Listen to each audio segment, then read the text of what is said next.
So today I'm delighted to be joined by Sally Nursten, who's from ITHQ, a tech solutions company. Sally, welcome to the show. Thank you so much, Hayley. What a lovely way to spend the afternoon.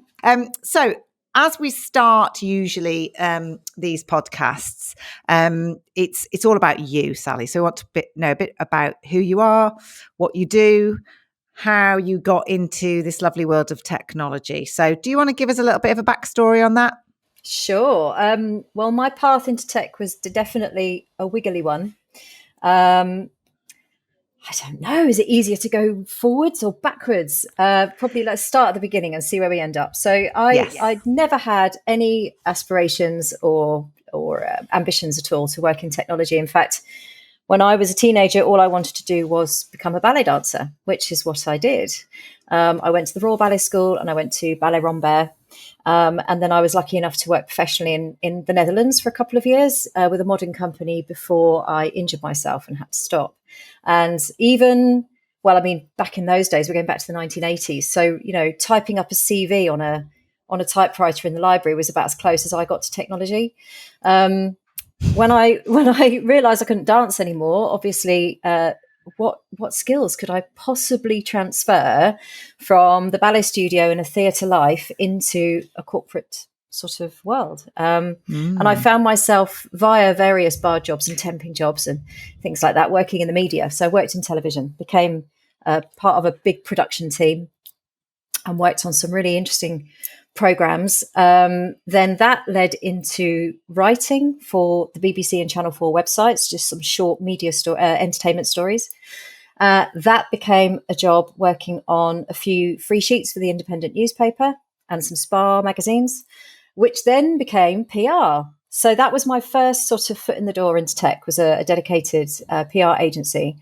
And that gave me exposure to obviously technology businesses. So from there, I actually ended up meeting my husband during the course of my time at the agency. And we now have ITHQ. It's a family-run business. And I look after the marketing there. So, I mean, that's a potted version. It goes back about 35 years. But that is insane. It is not typical. And I don't think anybody's route into technology is typical, honestly speaking, because I think what we find is that technology is everywhere now. So a lot of people are tripping and falling into it, not even trying hard. But you kind of didn't try and get to where you're at today, but you certainly, you took every opportunity to use all of your skill set, didn't you, there? Because ballet dancer to, what a conundrum. Ballet dancer to, what do you do next? Where are the core skills, the transferable skills? I'd say that there were an awful lot of transferable skills, in actual fact, from ballet dancing to media. And I would say it on the basis that how aggressively competitive the ballet world is. And I only know that vicariously. I was no ballet dancer myself.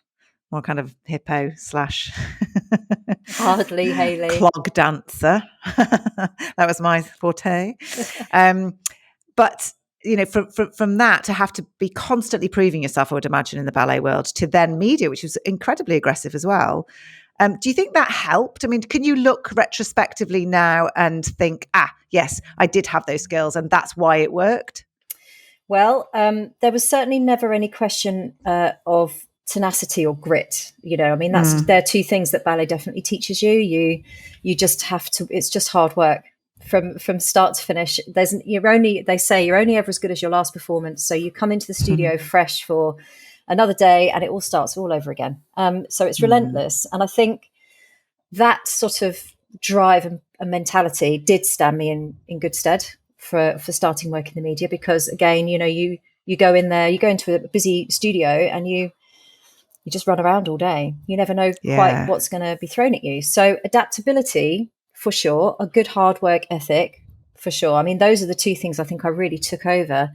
And a certain amount of fake it till you make it, I think, especially my first job. We all do that.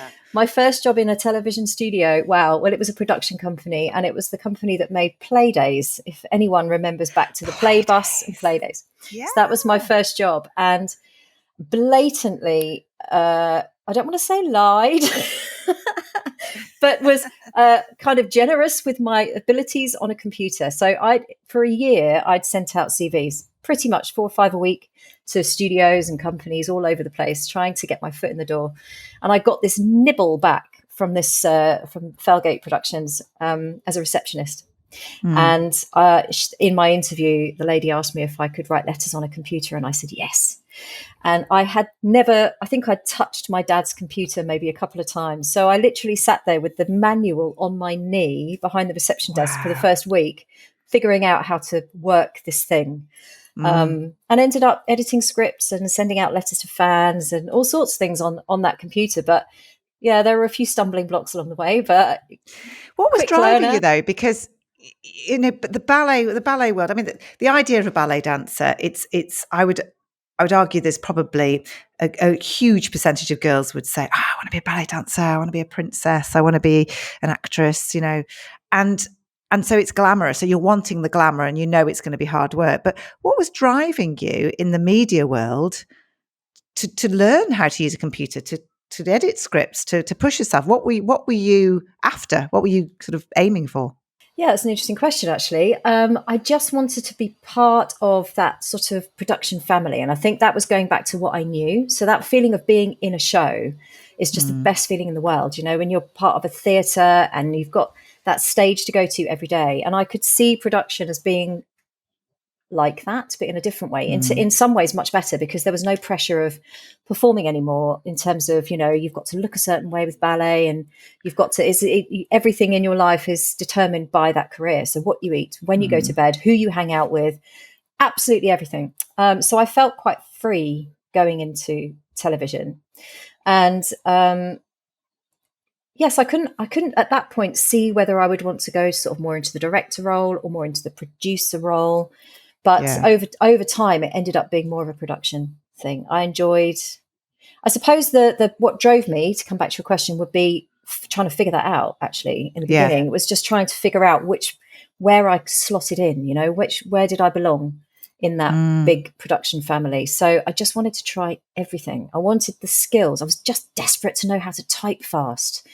I remember seeing people being able to type, and I'd look at this mystery of keys in front of me, thinking, right, today I'm going to do it. I'm just going to look at the screen. I'm going to do it. And of course it was a mess. And everything about it was just teach yourself. I loved the challenge. I loved the not knowing and figuring it out, actually. I mentioned something like that to someone today, that I don't like planning more than 2 to 3 years ahead, because I love not knowing what the future holds. And if I did know what the future held, I'd probably just die now. It's a bit morose, isn't it? So going to where we're at now, where you are now, ITHQ, yourself, your husband, your family business, brilliant company, obviously highly commended, CRN last year, yay. What do you think the skills you have today, or what you're using as a skills today, are the same skills, or your past has helped you to use those in the business? Definitely knowing how to try, fail, and try again over and over and over again. Well, you literally try, fail, like fall over. You literally fall over, pick yourself up off the floor, and have to do it all over again. So I'm not afraid of that, and I think that put me in a good place. And it's coming back full circle. Marketing. Obviously, I'm CMO at ITHQ. Even since I've worked in marketing, which it's obviously going through PR, etc., it's changed so much. When I started working in PR, it was all print magazines, and the biggest thing was to get on paper, and websites were seen as this kind of poor cousin. And of course, now, where on earth do you click on a page? Obviously, everything's changed. So you just want to be preferably in a space where people can access you via their phones or Apple Watch or something, because then you're on their wrist the whole time, you're in their pocket the whole time. So that in itself is a scary thought, isn't it? Yeah. Is a massive change, and changing constantly, I suppose.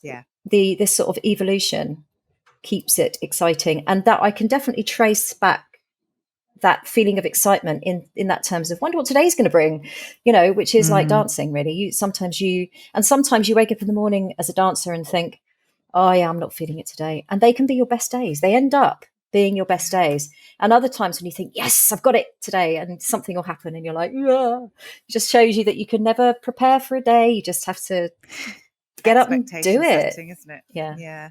So out of the 3 areas then, so you've got ballet, media, tech. If you had your life all over again, which one would you have forever?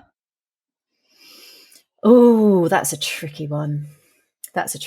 It would be between media and tech. I love technology, and it's everywhere, isn't it? You can't do anything now without there being something to do with technology involved. So, which takes me, that's kind of what interested me in getting into tech in the first place, in PR. So that was a nice melding of tech and media to me, because I got to learn about the technology. I was a young mum at the time when I started that job. So I had 2 very young children, 2 and 4.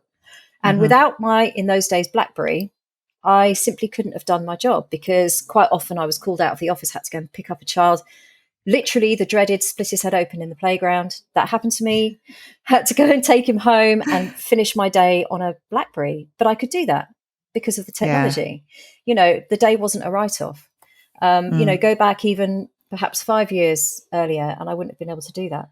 So for me, it was really multi-layered when I first started working in the technology industry, was because I got to write about it. I got to work with journalists. So it was like a little bit of my past with my present, and I could see how this future in tech, things changed so quickly just when I worked for that company for probably about 8 years altogether.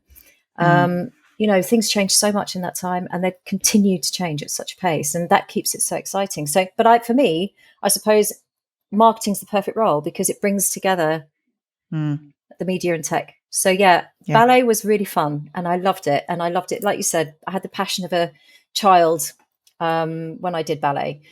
In many ways, I see hurting myself as a bit of a lucky escape, because I don't think it would have engaged me if I'd have gone into teaching, because obviously it's a short career. You don't perform forever. Dancers that make it to 35 or 40 and they're still on stage, just incredible to me. But inevitably you end up going into coaching or teaching or opening your own school. And something in me knew that just wasn't for me. And I really admire people that do have that really long career in dance, but I think I would have questioned it.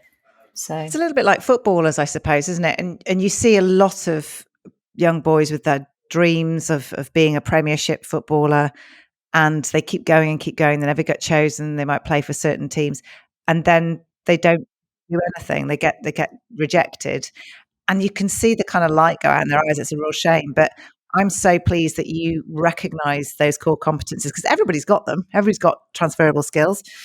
I think that's really, really important. So tell us what you do on a day-to-day. Give us a little bit of an overview of Sally Nursten, CMO at ITHQ. Well, at the moment, it's mostly about managing leads, actually. So we're just very sort of hands-on with how we market the business. There's a little bit of everything involved, obviously. So there is a little bit of PR involved. There's some blogging. There's some content creation, or more often than not now, that's obviously I engage people to do that for us. But constantly, first and foremost, my top priority is how can I help drive pipeline. So whatever I do, it's always got that sort of outcome in mind. And as I say, it changes. I would say quarterly. The thrust changes quarterly. So we've got a whole new way of looking at email marketing now. That's not working in the way that it worked a year ago. So what do we do about that? Do we try and do it a different way, or do we replace it with something else? How's LinkedIn working now? Because that also is working differently from how it worked a year ago. It's interesting. My 2 days are never the same, is the short answer. I love that. And so it shouldn't be in this constantly evolving world. So let me tell you a bit of a story that I kind of started before we kind of went on record about perceptions. And because when you and I met, God, was it a couple of years ago? I think it was. Yeah, it was at the CRN. I think we bonded immediately on the stories of perception of women in tech. And even though it's a well-utilized term now, and there's lots of really good groups and awards and all that kind of good stuff, it still remains for me, a discriminatory point. And I was away at RSA last week and was on a stand. I was with a male colleague. We were introduced to the CEO of a software business, and he made a direct line to my male colleague, almost ignoring me. And after about, I don't know, 5 minutes of talking to my male colleague, all of a sudden there was an introduction. Oh, this is Hayley. She's the CEO and founder of the business. And his whole demeanor changed. Oh, she's actually somebody to talk to. And it really pissed me off, quite frankly. And I know that we had that conversation briefly about your perception experiences. And I just wanted to explore that with you as well, because even though we should be treated as equals, we are 50% of the population, whatever it is. I think it was 51 at one point. There's still that expectation that, perception that women do one job and men do another. Give me some examples of what you've experienced over the years, because, you talk about you being a ballet dancer and then in media, which again was probably quite sexist back in the day, and tech. What's your perception of all that, and how do you see that changing? Well, I've definitely experienced moments, as you say. I've been called out on a meeting where there were only men and me, and it was just a product demo. It was fairly straightforward. And then halfway through, the person holding the meeting said, "Oh, we should take a break because poor Sally, her brain's on fire." Yes. That happened. Was it on fire? Probably bored. No, it was a fairly straightforward product demo. It wasn't complicated. Anyway, it kind of knocks the wind out of you, doesn't it? You're still like, you've experienced it before over the years, and I was fortunate in rabbit ears enough to come up through the 1980s and the early 90s, where it was kind of expected as a woman. The older women in the business would say, "Oh, if they slap your bum, just don't worry about it. It's just what they do." No way. Yeah, because it was so normal for them in the 70s that they just said, "Oh, just don't make a fuss. Don't be the one that makes a fuss." So there is, really serious aspect to this. I mean, obviously. Do you still see that? Have you still seen that? I don't anymore. No, I don't. And I think, I do think a lot's changed. I think women just won't stand for it anymore. They're not scared anymore. And the systems are now supporting women. So, if you do have any complaints, it's taken very seriously. Whereas it's not that long ago, 20 years ago, it wasn't, it was like, oh, for goodness sake, she's rocking. And you've got sons, as I do. I mean, Yes. do they have a different outlook now, do you think, than boys of that age years ago? Oh, absolutely. In fact, my oldest boy is at university at the moment, and he said that it's, there's a real point of anxiety for young men in his position, because, it's very difficult to sort of use the right language around anyone. It's not just women. It's you've got to be careful about how you address gender and identity. Yes. And he said he's kind of in a state of anxiety most of the time, where he's terrified to open his mouth in case he says the wrong thing. And that's a shame, isn't it? We shouldn't vilify the male gender. Or I feel it's just an education, but I do think we're being super sensitive for all the right reasons, because we do need to call things out. But I also am getting a little bit impatient with men who don't call things out either. So when things happen, I'll give you an example. So did my TED talk not so long ago. It was great. I watched it, by the way. It was very good. Posted it online, and I wasn't going to. It wasn't about me doing a TED talk. It was about the call to action, which is anybody could work in tech, quite frankly. And I got a comment from a guy who I knew in the past, and he said, "Love the dress." And okay, great, thank you very much. But the issue is here, if I was a guy, you wouldn't say love the t-shirt, love the suit. Exactly. Okay, you wouldn't say it. And what I'm annoyed about is I was making a point in that TED talk. I didn't do it to showcase my dress. Or my hair, which I did actually have done for the evening. Well, obviously. Beside the point. Because yeah, exactly. It was about the call to action. It was about why we should all be responsible and are all responsible for educating the younger generation on careers. And it pissed me off. And actually, I was more disappointed. But actually, one of my really good friends, who's a guy, rang me and said, I really want to do something. I really want to say something. I said, go for it. And he did. And he got a response back from this guy saying, well, I don't think there's anything wrong with me saying it's a nice dress. Anyway, besides the point, he called it out. And I was incredibly proud of him and pleased that he did that. I don't think enough men do, for fear of being the one that sides with. I don't know. I don't know what it is. It's fear of weakness. I don't know. What do you think about that? Yeah, I totally hear that. And also sometimes, still men can laugh it off. Like, oh, for goodness sake, I didn't mean, it's not taken seriously. Whereas it just would be, if, as you said, if you turn it around and a woman commented on a guy and said, oh, nice suit. I wonder what that would be like. I don't know. I honestly don't know. It just doesn't work the other way around. It doesn't work the other way around unless you just said, wow, you have a really small penis. Tight trousers. Maybe I should. Yeah, totally. And maybe that's what I should have said. I know I have got a great dress. You have a small penis. Yeah. I mean, I don't know. Who knows? But outside of joking about it and trying to give back what we get, which is we can't, what can we do as leaders in our respective businesses and as females in a tech traditionally male world? What can we do you think, Sally, to try and help eradicate this issue? Well, obviously a true meritocracy. I've got diversity is a big thing right now, so encouraging more women into tech is obviously really important, or rather just encouraging women that it's not a male dominated world, or it doesn't have to be. And like you said in your TED talk, there are so many, we should be hiring based on qualities, and it's about bigger things than a qualification in tech, a BTEC in IT from college. It's much bigger than that, because in any case, we don't know where the technology is going. Half the time, even the most qualified man isn't qualified in 2 years' time, because he still has to keep up his training and experience and everything else. Yeah. So it is about that much bigger view. We're currently hiring for positions that don't even exist yet. We don't know how this business is going to go. So what jobs are going to be there in 5 or 10 years' time?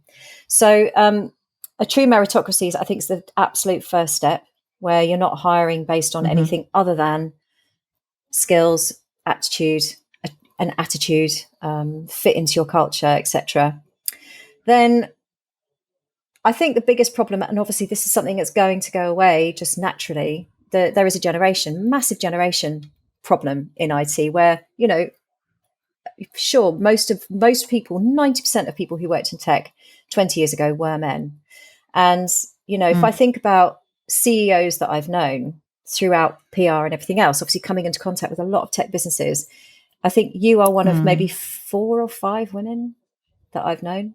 How did you respond in the end to this guy at the event? Like, did you kind of say, hello? I didn't. And actually, all I do now is I sit tight and allow people to make the assessment that they want to make, because it isn't really about me. It's about my colleague anyway, because he's more on the product side. It's just disappointing, because I'm not there to build my brand. Or say I've got a badge as a CEO and a founder. I just think it's sad that they don't treat you as equals. And it's not, wasn't expecting a huge amount of accolade for, oh, wow, you're the CEO. It was more equally discussing the product with us, rather than it just being directed at my colleagues. So, but likewise, how did you address the situation on the demo?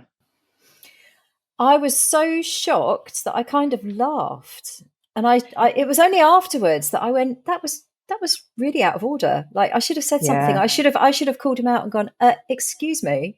I know. But I didn't. So it's so ingrained in us, isn't it? For me, I mean, I do call people out on stuff like that now, but you always think of the clever thing, obviously, afterwards. Of course. Oh yeah, hindsight's a beautiful thing, isn't it? Yeah. Yeah, annoyingly. So how do you think that's impacted you? Do you think it makes you a little bit more tenacious as a woman in tech? So you're a little bit more determined, or do you think you just kind of ignore it now, but you're incredibly receptive or aware of it for others? I think I'm more aware of it for others. For me, if I know I'm doing a good job, then I just don't think it should matter who I am or where I came from, like how I got here. So I just have to I just live my life like that, and I think as I know what I've done, and I know the experience that I have and what I bring to the role. So yeah, as you get older as well, I think it's easier to go, well, it's their problem if they can't see that, all they have to do is look at my results. Then that, we just do it that way. Look at the work that goes in and how you get to where you have to be every day. And obviously you're a great role model. So people are going to look at you and say, well, wow, she's doing that. And this is the way to conduct ourselves, which is excellent. Have you experienced men calling it out? And do you encourage your sons or the men in the business to call things out if they're unhappy with them, even if they're not about them, but about others? Yeah, absolutely. You just do the right thing. If you see something that is not right, then you should definitely do the right thing and say something about it. I mean, our culture is all about transparency and authenticity, and good judgment and being in charge of who you are, autonomy. So, and being accountable. So if you see something and you don't do something about it, then you're accountable for whatever bad stuff happens after that, aren't you? So, and sure, use your good judgment. I mean, it's not about, everything, all the little things matter. But, as we've seen, I suppose we're in difficult times as well at the moment because of the woke culture. There's an awful lot of good stuff that's come out of that. There's an awful lot of conversations that had to happen that didn't happen for a long time. And so it's all good. However, it's very easy to start jumping on every single moment. And, there was a fantastic Tracy Ullman sketch. I don't know if you ever saw it about, she poked fun at this very thing where, even a hobnob could be read as a racist biscuit. Yeah. If you look at it the wrong way. And I think there is an element of just if it's too much noise like that, then the really important things get missed. So it is about using good judgment about when to say things and when to just sort of go, oh, for goodness sake, he's retiring in 2 years anyway. So how much influence is he going to have on the industry, But even so, I think it's still worth saying something, isn't it, all the time, just to create that point of zero tolerance more than anything. Not to embarrass anybody, but just to set it straight. Exactly. Just, it's not okay. You can't say that. I think focusing on how we are as a business and the young people coming in, I think that's the future, isn't it? So, and if you create a culture of zero tolerance to anything like that, a real meritocracy where nobody is raised above anybody else for any other reason than what they do and their performance and how they conduct themselves, then you are automatically just starting to solve the problem. We just need all the businesses to do that. Yeah, exactly. One final serious question before I move on to a quick fire 3 questions, which are fun. Authenticity. So we talk about that all the time. I don't think I was ever happy being authentically me until probably the last 5 years. Now, I don't mean to say I've lived a different life and all of a sudden I'm now me. I think that you have so many influences and so many expectations on you to be a particular way, not just as a woman, by the way. I'm talking about anybody in business and otherwise.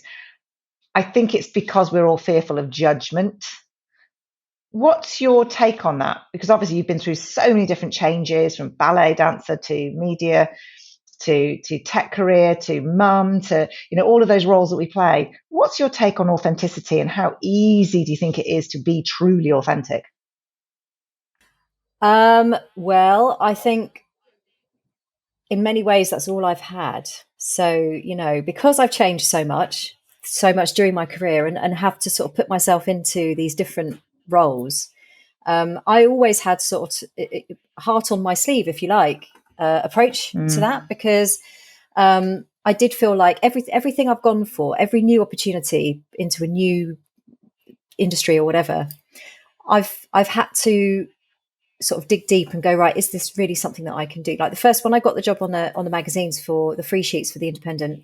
It was through a marketing agency and they were outsourcing all their stuff. And I had done a bit of writing and I really wanted this job. I wanted it so much. It was such a huge thing for me to be able to write and, and be sent out and actually properly write things. I was so excited about it, but I was terrified of it as well, thinking, it's sink or swim. They're going to know by the first edition whether or not I can really do this. And I think I can, but I don't really know. So I had to just be really open, and even the language of the sort of magazine publications. I was used to TV, so language. I had to be really honest and just say, sorry, what is a DPS? I've never heard that before. Yeah, do it. So I suppose there's always been an element of, if anything, once I got into the real corporate world, I was worried that I was too authentic. It's like, do I give away too much? Should I have a bit of a mask, and should I play more like a corporate veneer? Yeah, and I just found that I couldn't do that. I couldn't, and sometimes it did land me, not in hot water, but sometimes I found myself, going, I probably need a bit more of a filter. Yeah, I think there is an element of filter, but I think you should never stop being yourself. I think that's brilliant that you run by that, because I think I always remember my grandfather, God rest his soul, who's a Geordie, said the hardest thing to be in life is yourself. And he's right. And I was like, when I was about 8 years old, don't get it. Don't know what you're talking about. I still felt the fear of judgment, absolutely, and the fear of imposter syndrome. Wow, because that's one thing that comes with flipping between industries is, I don't really know this yet, and I'm always a learner. I'm always new. I'm always the newbie. I'm always the one that doesn't quite fit. I haven't got quite the qualifications for that role or this role, so I'm just going to have to kind of take what I have and rub off that edge. But that served you well, though, didn't it? You used that as a driver, I think. Adaptability, and being able to change and chop and change. It sort of became my thing, really. Yeah, I love it. So yeah. Brill. Right, quick fire all an adventure. Yes. First, who inspires you the most? Who inspires me the most? Well, incredible writers always inspire me. So have you got a favourite? Yes, well, a few actually. Margaret Atwood has got to be my favourite. Well, her and Anne Patchett, I think it's a toss-up between the two. In terms of novel writers, the way that they convey a world through words, I just find to me that is just like alchemy. It's incredible. I love that. But then also people like Richard Dawkins. I went to see him give a talk. And we went to see him live in London, took my kids along as well, because I just thought, if you get a chance to see this man, you have to see him. Incredible man, and also very humble. And I think that was what inspires me about him, is that he's got this incredible brain and this eagerness to learn always. He's always thirsty for knowledge. And so humble with what he's a professor emeritus at Cambridge, yet he is so kind of, well, I don't really know that much. And I just think that's a wonderful way to be, because we're only here for a blip, aren't we? And who actually knows anything? And so understanding that the person in the room next to you, it doesn't matter what persona they put over, they also feel insecure. And I think it is a very humanizing, leveling thing to think about people like that. Who else? Well, Emmeline Pankhurst, obviously, another one. Manchester lass, we love her. Yes. So, second question: what advice would you give to your younger self? Go back to you, ballet dancer Sally. What advice now would you give yourself at that age? Stop sweating the small stuff. However hard you think you're working, you can always work harder. Don't give in. Even though it seems like perhaps I didn't give in. I could have not given in more. There are other people I admire. It brings me back. So there are other ballet dancers now. Marianela Nunes, who's in her 40s. I think she's just turned 40, and she's still a principal with the Royal Ballet Company. And just seeing the way that her body and career and artistry has evolved over the years, and I just think, gosh, incredible. So I would definitely go back to myself and say, don't sweat the small stuff. And I think also, just be braver, I think. I think you've been very brave, Sally. Very brave. I felt really nervous and scared and small a lot of the time, and I just think, never let anyone make you feel I think small. that's your superpower, though. I think Do that's your you? superpower. I think anybody who feels slightly out of their depth is a superpower. It's a superpower to drain to use. I think anyway. And finally, fun one. Favorite pub snack? I'm a big nuts. I'm a big salty nuts fan. So is it crisp nuts or olives? I love them all. In fact, I have been known to go to the pub with my brother and make Scooby snacks out of all three. So depends on the day. Do you know what? I think it's a seasonal thing. I think olives are definitely for the summer, and nuts are for a real stormy winter night, like you said, with a pint of whatever is your tipple. Crisps, any day, anytime, any day. Always a crisp. I think they're winning our podcast snack off. There's so much choice, isn't there? So much choice now with crisps. I mean, you can literally have anything. I know, good point. Sally, you've been an absolute dream of a guest on our podcast, and it's been brilliant to chat to you. We could chat so much more, and thank you so much. Good luck with everything you do at ITHQ. Thank you so much, Hayley. And I will run into you, I'm sure, very, very soon. We must catch up over some crisps and a beer.